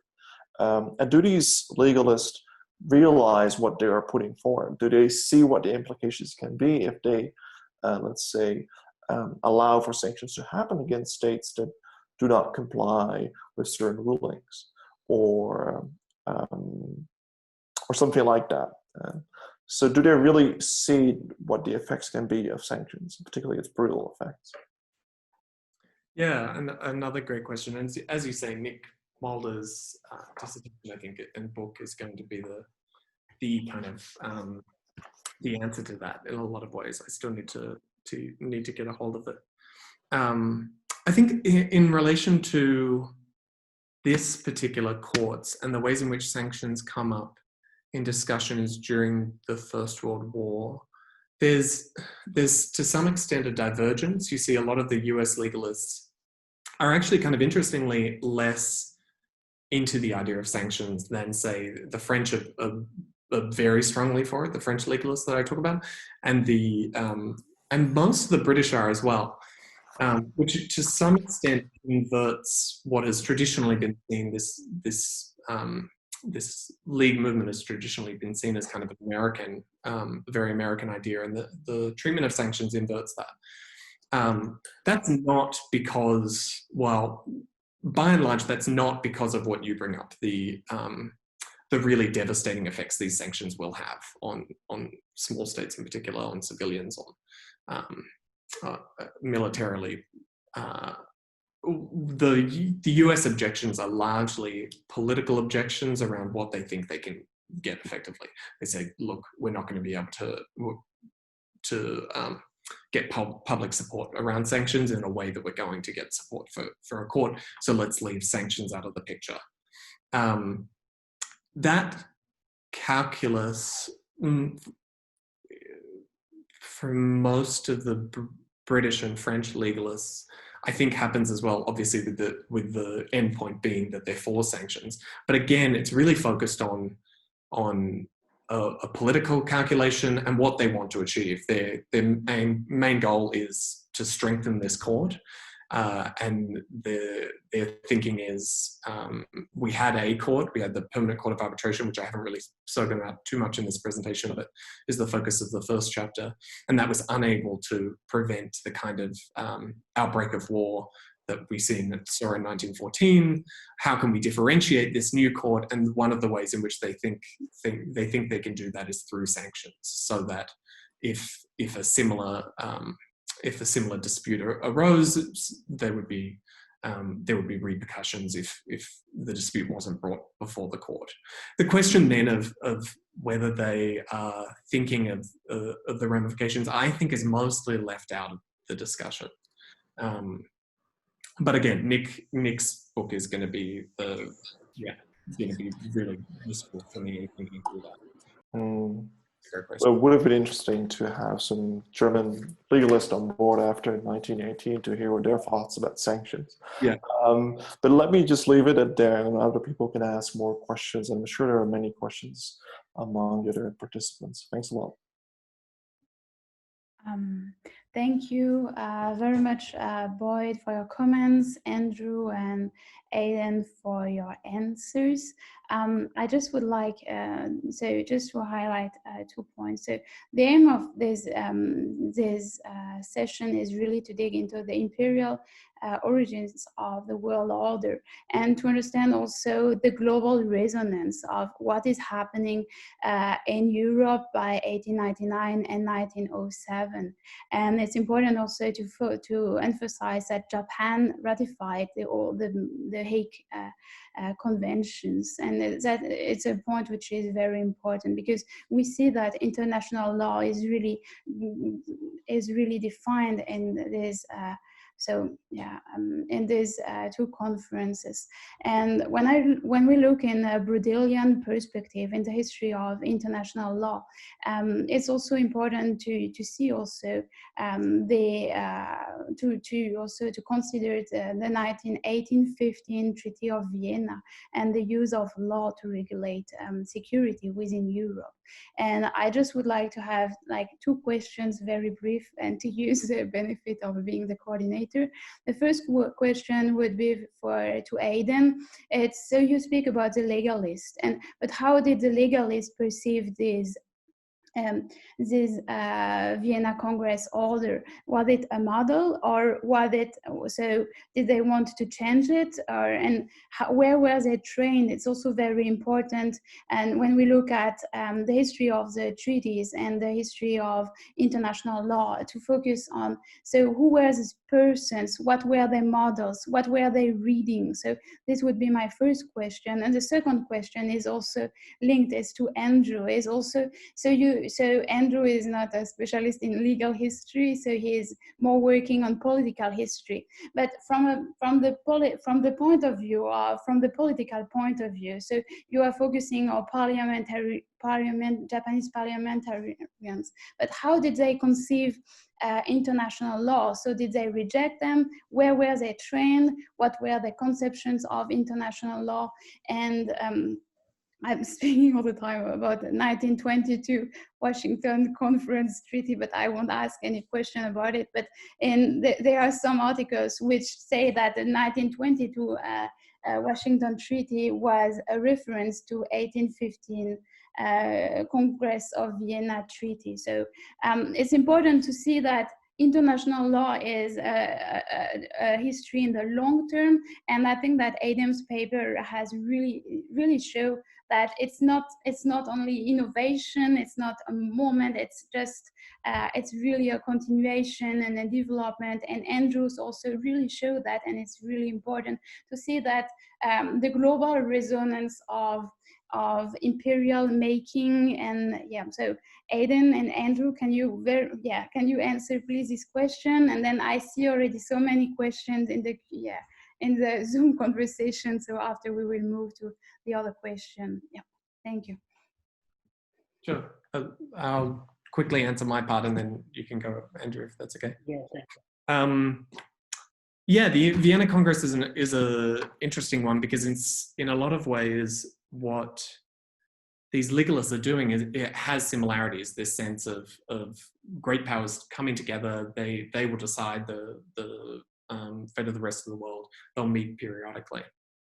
But in fact, it doesn't come up as much as you might think, and I think that's for a very strategic reason, in that what they are trying to do is try to construct a model of world organization that's specifically legal and not political. And so they, to some extent, define themselves against events like the Vienna Congress, and instead construct, they certainly have a sense of their own history. They have a sense of a long history of arbitration that stems back. They usually start with ancient Greece and will follow that through the kind of development of arbitration as an institution, and then they see themselves as really the perfecting that institution in the form of permanent courts. So the Vienna Congress itself is maybe not mentioned as much, but certainly 19th century arbitrations are seen as a really important event in leading up to the kinds of courts that they want to create. So. Okay, so thanks, Sophie, for the question. Okay, so it's a really interesting question. You know, so how the Japanese saw the policy, you know, how they saw international law, how they conceived of it. So their backgrounds is quite interesting. A lot of them came from the faculty, a lot of them graduated from the Faculty of Law of Tokyo Imperial University. So they had some, their training and basis was in kind of German law, mostly, and a lot of them when they studied overseas, they went to Germany. Well, a lot of them actually went to Columbia University too, which is quite interesting. But most of the study of international law was in Germany, or in the former, or what was left of in Austria after the fall of the Austro-Hungarian Empire. So when they viewed international law, it was through a deeply sort of Central European or Germanic lens, and so that what's interesting is how that view of international law in the ruins of two empires was transformed back and translated back into the situation in Asia at the time. And so one of the key elements I think that comes through to me in the work, and which I didn't touch on, was not simply that the Japanese rejected the Versailles Order, the sort of Anglo-American Versailles Order, but they embraced key elements of it. And their rejection of it was always tempered by the realities of great power politics and the imperial world order at the time. You know, when they were talking about these imperial visions, who they were aiming it at was the British world order, the British order in Asia, even more than the Americans. And so when they were attempting to, find these critical blueprints or legal orders, it was to sort of replace or overwrite the sort of British world order that was existing at the time. And one of the interesting elements is when we look at East Asian history at this time, and it went to the League of Nations, and you see the debates there. We see that it's called the Manchurian incident or the China incident, and that has a special legal meaning. So the Japanese were always very careful never to outright engage in what they saw as aggression. It was aggression on the ground, of course, but at the time the way they explained these sort of military actions was within the sort of confines of, the sort of Kellogg-Briand Pact and these international orders at the time. So there was a really complex engagement. and it's not very, it was never a complete rejection. Rather, it was a sort of attempt to take that legal order that was established in Versailles in Europe and adapt it. And in the process of adaptation, it started to be transformed into something much more revolutionary, a kind of renovation of world order, but from Asia and from the peripheries of the kind of British or Anglo world order. From the periphery, there was an attempt to turn law made in Europe back on itself.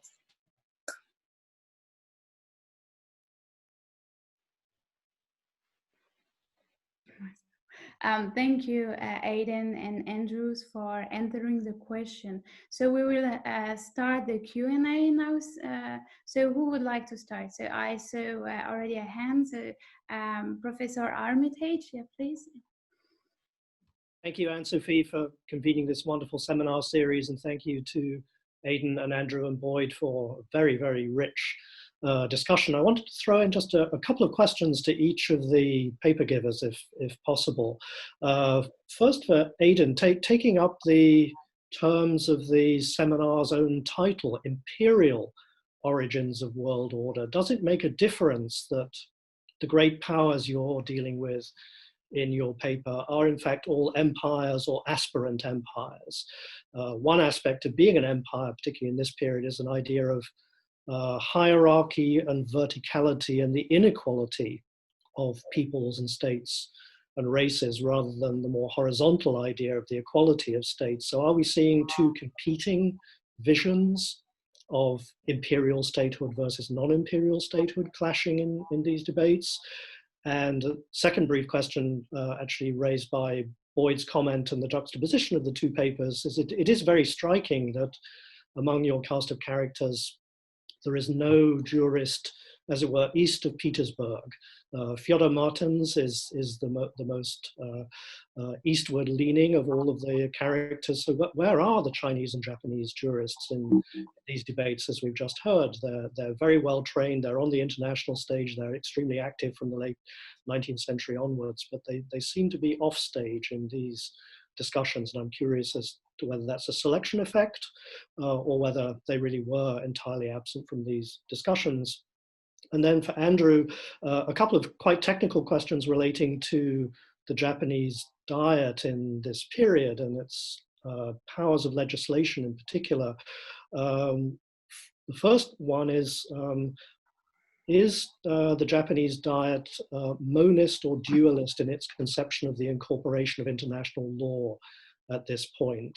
Presumably, if they're coming with a German conception of law, they lean more towards a monist conception, but I'd be interested to know what is the status of international law, and particularly treaty law in the Diet at this point in relation to national law. And the second question is about the scope of legislation in Manchuria. How far does Japanese legislation affect relations inter se, for example, among the Chinese themselves, rather than just over the Japanese or just in relation to Japanese-Chinese relations there? That's it. Thanks so much.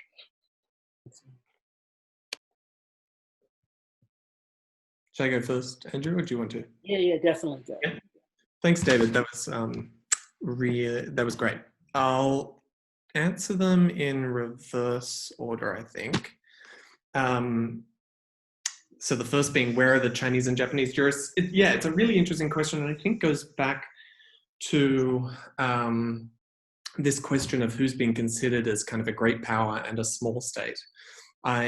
Once I'd kind of settled on this analytic of the great powers, I had kind of expected Japanese jurists especially to play a really important role. As you say, there is the training there. There's a professionalization of Japanese international lawyers as well around this time in the early 20th century. At least from the discussions that I follow in this chapter, they are very much left out. It's a discussion that's happening really only between, at least as I track it, between these four empires. And Japan is sometimes included. They'll sometimes reference that if once they settle on a treaty, they open it up for other states to join. Japan will be one of the first, though it's not always included in the great powers with which they'll negotiate. So when James John Scott heads off to Europe to negotiate this court just before the outbreak of the First World War, he plans to go to London, Paris, and Berlin, and then he says maybe it'll be necessary to go to Rome, Vienna, and St. Petersburg, but doesn't mention going to Tokyo, for example. I'll need to think more about why that is, but I think it is especially interesting because in the next chapter, where I focus on the Permanent Court of International Justice, Japanese and Chinese jurists are from the beginning going to be included. They're very explicit that there will need to be a Japanese jurist on the court, and they are very much treated as a great power. There's also a Chinese jurist, a deputy judge elected. So I think in this case, they are largely left out, but that's in many ways because of the particularities of this court. Then the first question, does it make a difference that these are all empires? Certainly. It's very much an imperial vision and an imperial vision of world organization that sees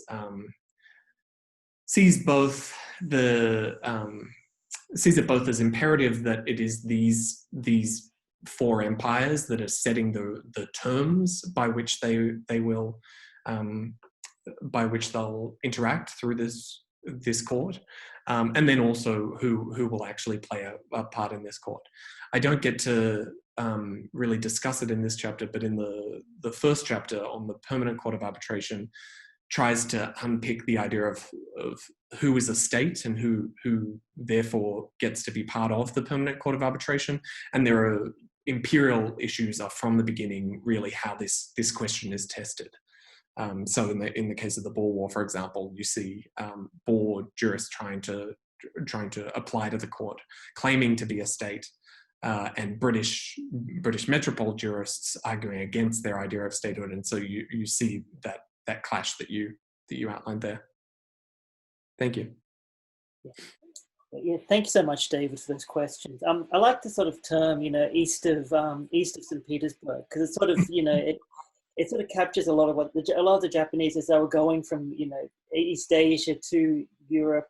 The Australians call it a sort of kangaroo hop, but the Japanese would take the train through St. Petersburg, and so it made me think with the question that, about the background of these sort of like Japanese legislators and how their conceptions, whether it was dualist or monist. Of course, it was German, so it was actually quite monist. But one of the key moments, what I realized, in just listening to the conversation, many of the key Japanese legislators whose visions of world order and legal reordering, many of those people had been present to the Japanese delegation at Versailles. Many of them also had served in the offices of the Japanese delegation at the League of Nations. So I think that's an area where I'm sort of moving to look at, and I don't know enough about it. In terms of treaty law, it's quite interesting. And I sort of want to sort of focus on that, because how the Japanese understood their empire, how they went about the kind of state destruction and state creation in East Asia was intimately connected to treaties. Everywhere they went, they created treaties. They created treaties with the Manchurian monarchy, with the anti-communist regimes they created in China and Mongolia. When they formed the kind of reform government in Nanjing, it was through treaties. Treaties shaped the empire as much as arms. And it was through the kind of legal ordering of treaties the Japanese would sort of both justify their empire, justify the reordering, and justify their relations between Tokyo and the new regimes that they created. So treaty and the very act of the treaty creation, the wording, the documents, the places in which these treaties were made were central parts of this kind of new legal reordering. So I mean, treaties and the making of treaties itself for the Japanese was a key part of their legal reordering. And in Manchukuo, it's quite interesting of how Manchukuo was established, and in the Japanese treaties was established as an independent state with as an independent empire with its own imperial system, and there was a state of, based on a sort of merging of different ethnic and racial groups. And it was an attempt at that time to stand in direct opposition to Versailles. And the way the Japanese law interacted with Manchukuo was quite interesting. On the basis of legal interactions, everything went through the Japanese military commander of the Kwantung Army. How did the Japanese parliament then try to intervene within Manchuria? What they did was sort of expand the kind of, so a lot of the Japanese settler colonialism in Manchukuo came from villages within Japan. And these villages sent, like, say, it was like the old, Athenian colonies. They would send half the group, half the town off to, another island and establish it, another place and establish it there. But that sort of settlement wasn't simply considered part of Manchukuo. It was considered a direct extension, a direct legal and political extension of the home village within Japan. So it was through that connection between villages of one part of the empire to another that the Japanese legislature found a kind of unique innovation where it could intervene directly into the lives of the villages, not simply in Japan, but spread it through the settler colonial empire.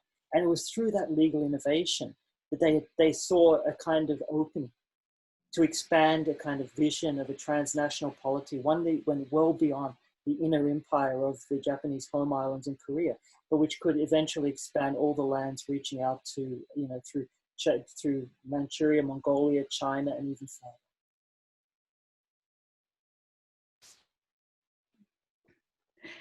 Thank you very much.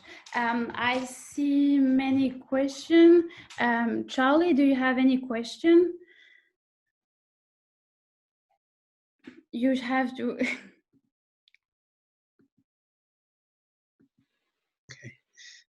Okay, thank you.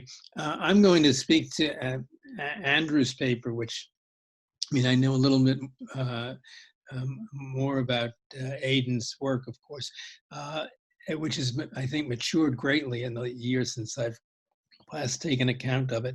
But Andrew is fascinating to me because it's unknown. What I really want to get at is, at some point he says there's, in a sense, pressure from Japanese settlers in Dairen or Dalian. And then somewhere during the war, the emphasis shifts with the greater co-prosperity sphere. I think if I've read it correctly, it's quite abbreviated here. What is the relationship of the colonies, the old ones like Formosa, Taiwan, and Korea? Do they have any sort of the same status as Manchukuo would have, or clearly, if not, in what sense is their population seen as deserving of any sort of representation? Yeah, thanks so much, Charlie, for that. Thank you so much. So it's an interesting point, right? And it's sort of like very contradictory. So the Japanese formal colonies of Korea and Taiwan were they were not considered to have political representation only until the very last year of the war, were they considered to be that's when the very last months basically of the war, there were debates within the Diet of extending full citizenship and rights to be elected to the Imperial Diet to Koreans and to the Taiwanese. But up until the last year of the war, that was never considered. And this is where it becomes, where the places like Dalian and Dairen become really interesting. Because from the 1920s, they were electing direct members to the Diet. They were so-called Manchurian candidates, seats set aside for like Japanese who were living in China and Manchuria.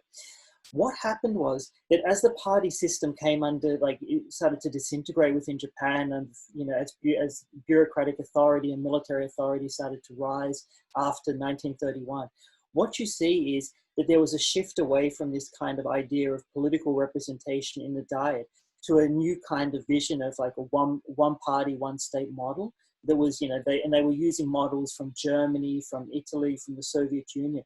And they were envisioning a kind of mass parties emerging in Manchuria, China, and Japan, which would sort of link together in this kind of mass mobilization. So there were shifting dimensions of the relationship between democratic representation and empire, and also a move towards a kind of mass party system, that would would be hierarchically ordered, but would also be transnational. So they were debating these vastly different ideas and these ideas were directly implicated with this kind of new states, the state building and the state destruction that was going on in Asia at the time. And so how these sort of like interact, I'm sort of still working through and still working out.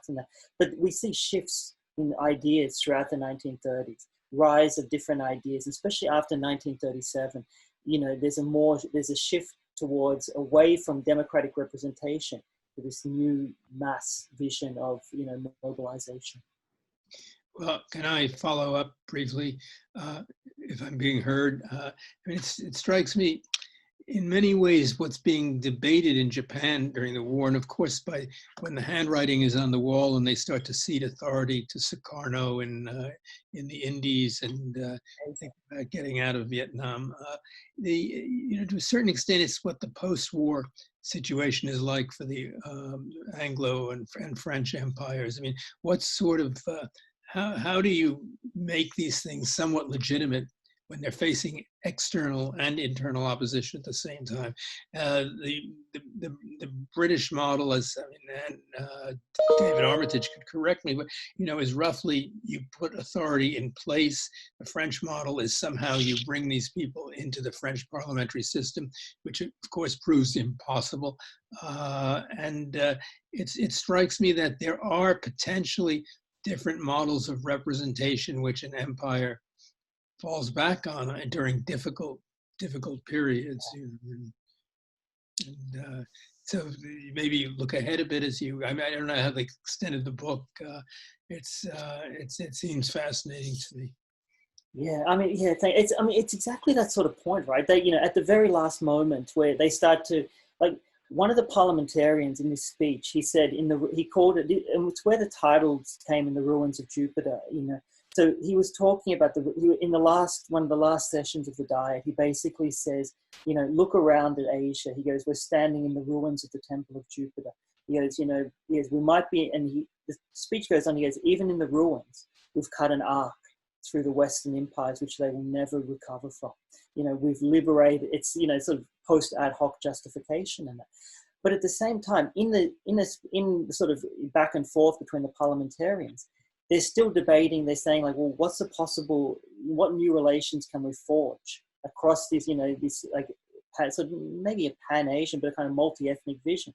But at every point, it was bedeviled by contradiction. They're talking about, you know, harmony, but it's also one that's highly structured by racial hierarchies, racial and imperial hierarchies. And when they talk of ending imperial hierarchies, it's not to liberate Asia, it's to replace the British order with a kind of Japanese order.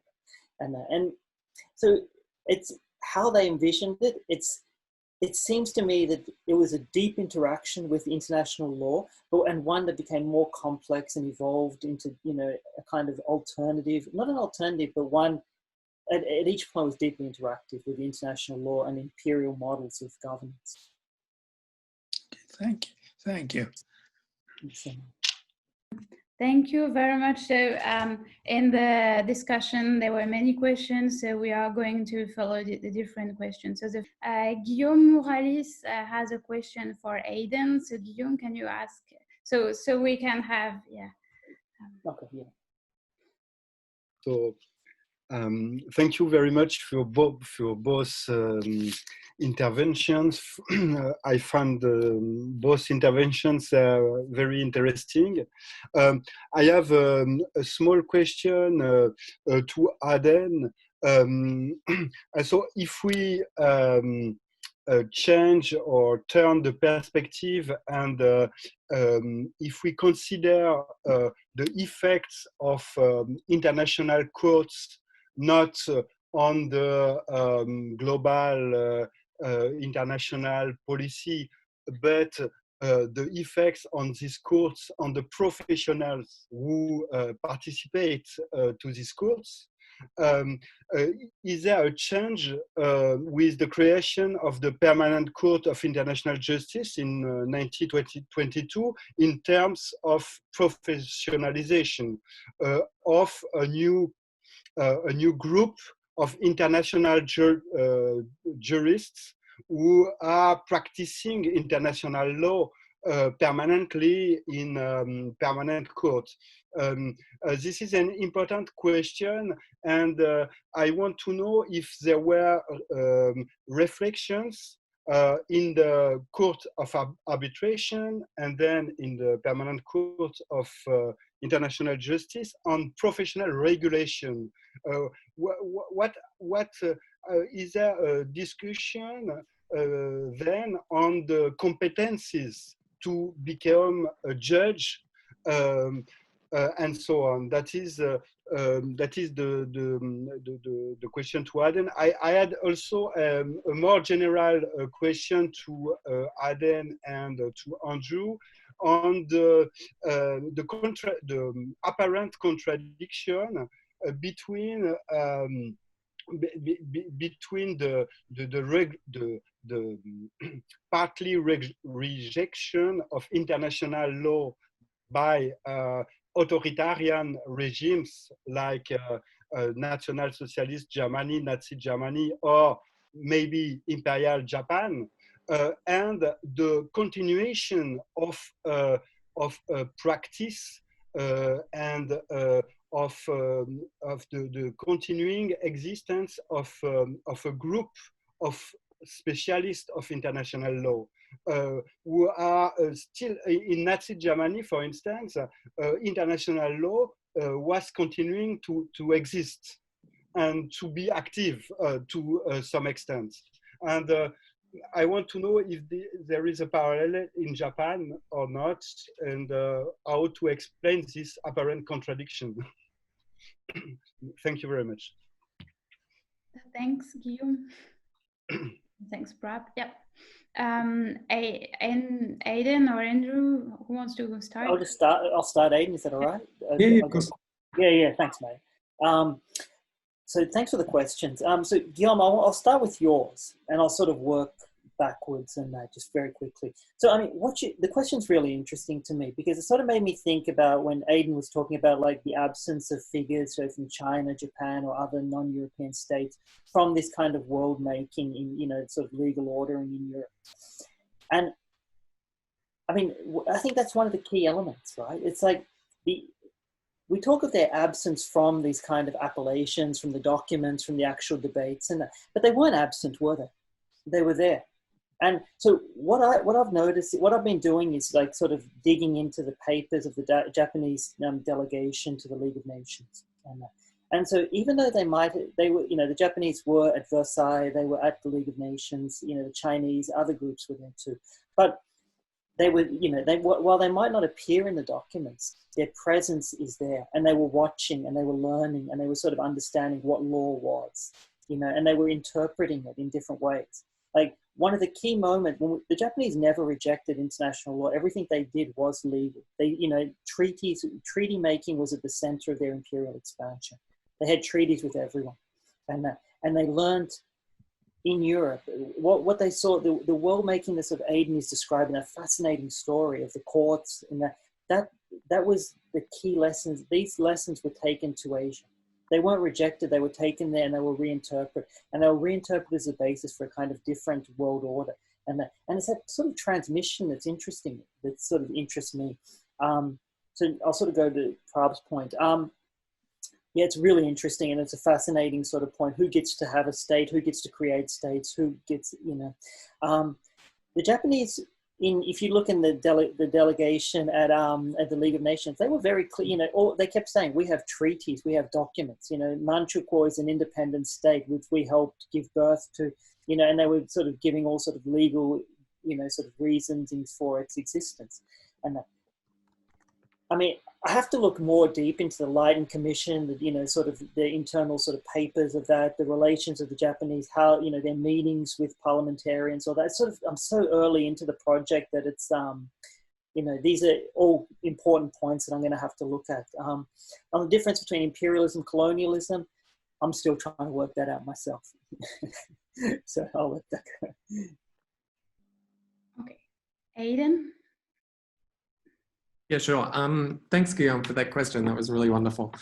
I always love getting questions from sociologists in particular. They make me think in ways that at least from my training, I never do. And so I started imagining, as you were asking the question, of what like a Desilets and Garth style book of these lawyers would look like. And I think to some extent, I don't know if you're familiar with Ulla Spearman's work on the Permanent Court of International Justice, but he, to some extent, I think, answers that and would say that there is a really important distinction in professionalization. I mean, that's really the reason he starts his book in 1922 with the Permanent Court of International Justice. And I think he's right in a lot of respects. Obviously, the body of judges at The Hague who are hearing cases together. It's not like the Permanent Court of Arbitration that's a mix of different judges that they're choosing from to put together for particular panels. They're responding to precedent in a way that the Permanent Court of Arbitration wasn't doing. And you have other institutions of professionalization that are kind of adjacent, but which they're cycling through. So the Hague Institute, for example, was founded at the same time, and I think is really important to that. That said, as you were asking the question, I think there's also an argument to be made that to some extent there isn't a huge change in professionalization, that the judges that you see on the Permanent Court of International Justice are really the same people who were judges of the Permanent Court of Arbitration, are the same people who are arguing for the Court of Arbitral Justice that I focus on in this chapter. And the sense certainly of the regulation of who gets to be these judges changes to some extent, but I don't think really markedly. I'm writing at the moment about the chapter on the Permanent Court of International Justice, and they have there's a big argument, for example, in the late 1920s where the British and French Foreign Office legal advisors try to institute a requirement that these judges have practical experience in international law. So you can see there where they're trying to regulate who gets to be judges on these courts, and it's because they're unhappy basically with the fact that the judges so far on the court have mostly been professors, academics, or non-judges in national contexts, non-political figures.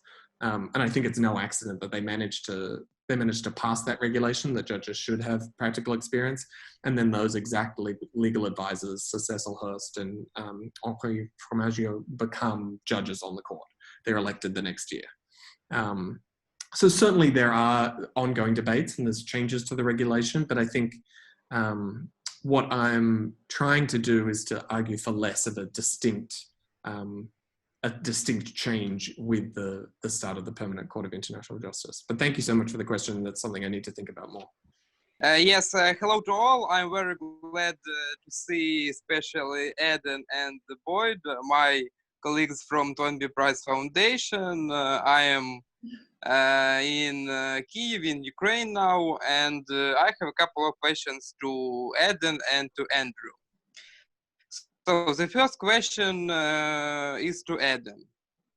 What was the role of the disturbances in the empires after the First World War in the formation of the international law? And the question to Andrew is, can we name the World War II as the global imperial conflict in where the Western dominated world finally came to end? Nowadays historians revisit that events from trans-imperial perspective. Thank you. Thank you very much. Yeah, thanks. Do you want to go first, Andrew? Yeah, I'll go first because yeah, thanks for that question, Yo. Yeah, it's interesting because at the moment I'm sort of like narrating this story of this Japanese vision of this expansive sort of legal and political reordering of, you know, the imperial hierarchies in Asia. It's at the same time that it wasn't happening in a vacuum, was it? It was happening at the time when the British Empire, the French Empire, and other empires were sort of undergoing their own legal reordering. And once we get to the period of World War II, it's sort of like massive changes that are occurring, you know, in in the crucible of total war. So I think they're interactive. I think, I'm sort of still thinking through of all the sort of interactions. I mean, some examples, come to mind during the war, with the Atlantic Charter and the Japanese attempt to sort of mirror that in its own sort of proclamations at Tokyo in 1943.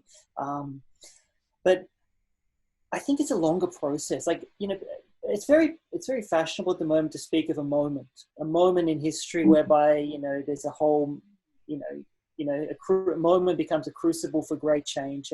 But I sort of agree with what Aidan's talking about, these sort of longer sort of, stories, longer histories, longer continuities of law, ideology, politics, and sort of, training and professionalization.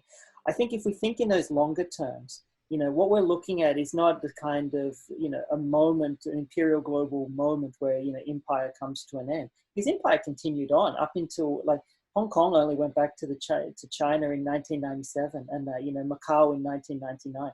So empire had a long sort of, spectral presence, we could say, in Asia after 1945. And so I always think, when people say it's the end of empire, I think my grandparents still have British passports up to the, into the 60s and 70s. So I don't know how long, empire ended. But I think it's the interactions of, of both imperial decline, but also, different moments of imperial decline, resurgence, and, how they were managing the intensifying anti-imperial, campaigns and momentum, anti-colonial momentum, and the kind of, massive, lawmaking experience what Aidan's talking about. I think they're all interconnected. It's a global history. And I think we talk of world histories and global histories of international law, but what I've noticed is, I think it's time now to expand that outward, expand that east of St. Petersburg, as David Armitage so eloquently said. Yeah, thanks for the question. It's fun to see the seminar itself go east to Kiev as well. On the question, so yeah, what was the role of, if I understood it correctly, kind of the dismantling of these empires, of certain empires, after World War I on the court? I think for this court in particular, the biggest question is the membership. And there's, to some extent, a split, though most of the legalists want, certainly Germany, probably would have liked the Soviet Union to be part of this court. So the most immediate effect is that Germany's not initially a member of either the League or the court.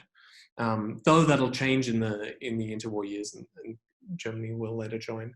And then the second, I mean, there's so many impacts, but the second one made me think of Boyd's question about it's no accident that a lot of the international lawyers who are playing a really pivotal role in the 1920s and 30s are from these post-war states. That has obviously more of an effect on the Permanent Court of International Justice, not this court because of the temporality, but I think it's really crucial. So thanks for the question. Thank you very much. So I think we have two last questions. I have tried to summarize all the questions, and this question would be for both Aidan and Andrew. So so we would have two questions. So one basic question is, what readings would you recommend on how state leaders thought about the world order in Europe and in Asia? So in Europe from 1899 to 1922, and in Asia from in the 20s and in the 30s. And then the second question would be on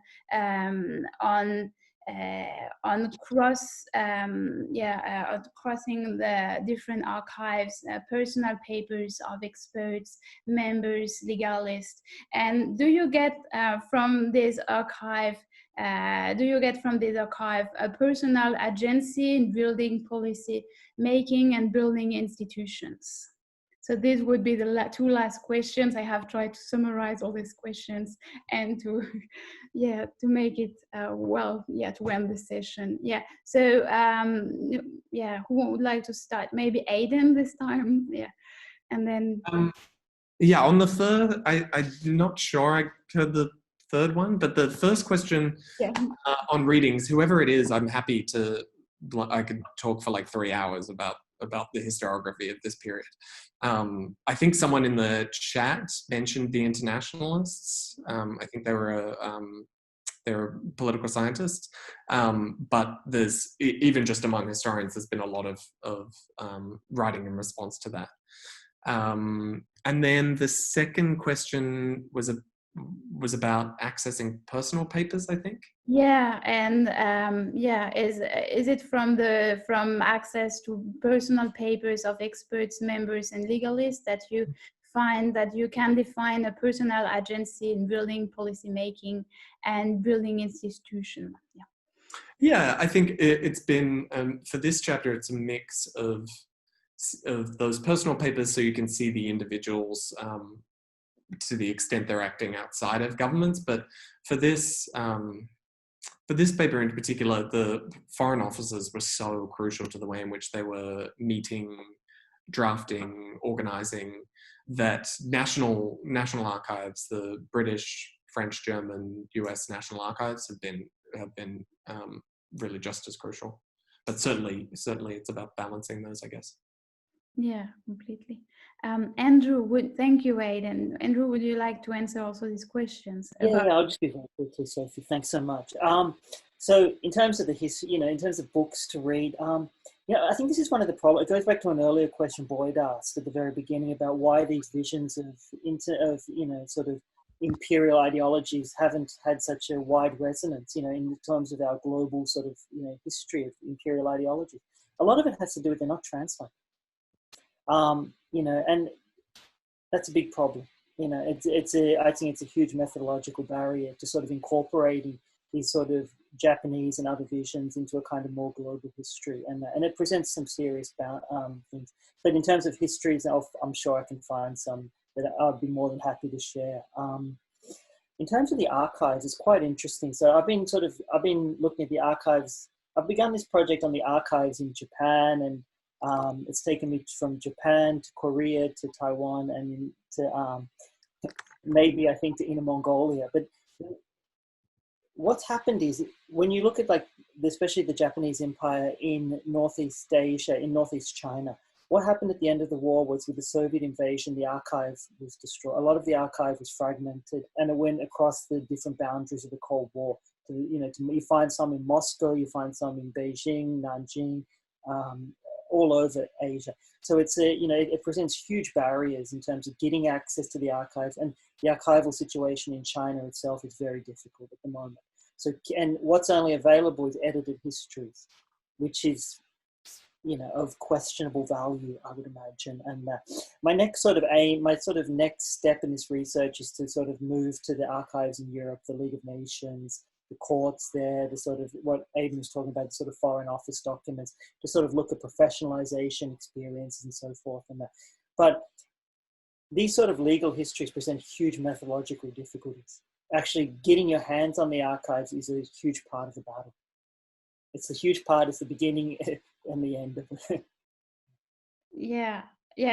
Thanks, Aidan and Andrew. So maybe I could say also about about archive from the French Empire, French colonial empire, and war crimes justice. So I spent about 5, 6, 7, 8 years about digging into the archives. Why? Because in France, it's very difficult to get access to the military archive. So I had to wait 2 years to have access to the war crimes, to the papers from the war crimes courts in Indochina. And then after I had to travel to Japan to find the equivalent. But in Japan, all the names of the war criminals were blacklisted. So I had to go back and forth between French and Japanese archives, which was quite hard. And then I had to complete it from the Vietnamese archives. And the thing which is interesting is that many archives from the French colonial empire disappeared in a plane crash. And I found these pieces of the archives at Nara, which is completely crazy because I don't know why. And then one day I was just opening boxes in Aix-en-Provence, and everything was like a mess. And I just found some wonderful archives on my subject, and I was just, wow, this is fascinating. So yeah, I think that legal justice and colonial justice and archives is still quite problematic. Maybe not so on the history of the League of Nations. And I think it's also very important what you are doing, Aidan. It's great. You are reading different, you are going in different archives, and it's so important to cross different national perspective. And I think it's really good. And Andrew, you can translate. I know you're translating book, but you can still translate all the books from the Japanese. So you have still work to do. No, I just keep learning. I mean, I'm trying to write now about actually a chapter on some aspects of interwar empire, and I realize that, you know, I just haven't taken into account so much of what's going on in Asia.